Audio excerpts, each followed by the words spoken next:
when certain programming languages get popular, you start seeing an ecosystem of tools and packages getting shared, and then more specifically, specific tools that make the sharing and use of open source easier.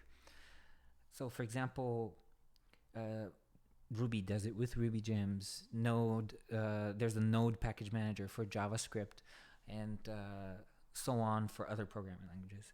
Now the thing with Unreal Engine is slightly different because Unreal Engine uses C++, and C++ didn't have that infrastructure because it has a long legacy, right? But we're getting to a point where the marketplace is there's a lot of quality plugins starting to come out now, and more people depend on them.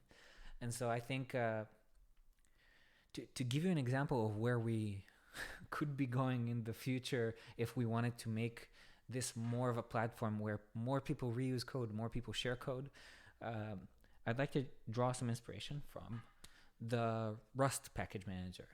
Rust is a systems programming language, much like C++, but with it's it's a newer language, so they've had the opportunity to learn from the experience of a lot of other technologies. So, for example, when you use it, it's called Cargo.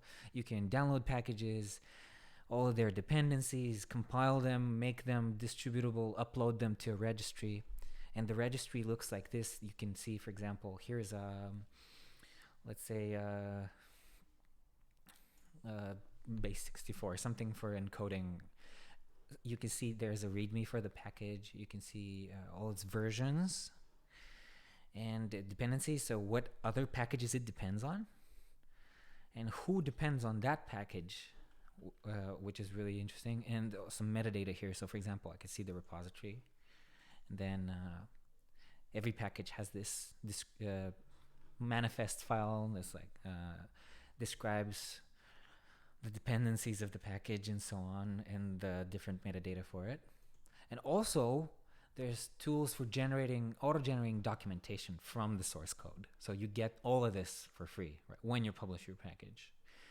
And I think this has a incredibly multiplying effect on the ecosystem, right? And like, think back, if you think back to like the amount of times you've tried to copy a shader from a forum screenshot, it's I don't even want to count the times I've tried to do that. It's a very time-consuming process to have to like get plugins into your Unreal Engine project, make sure they work, and a lot of times there's quite a bit of friction when you're getting custom code into your project. You have to go through all these UIs. You can't just say I want this plugin, link its name, say which version you want. And then you run a command and it gets installed, right? We there's room to grow. That's what I'm saying with Unreal Engine and plugins, and I hope Epic wants to make it more of a platform, because I think we can save ourselves a lot of time by not writing so many things from scratch.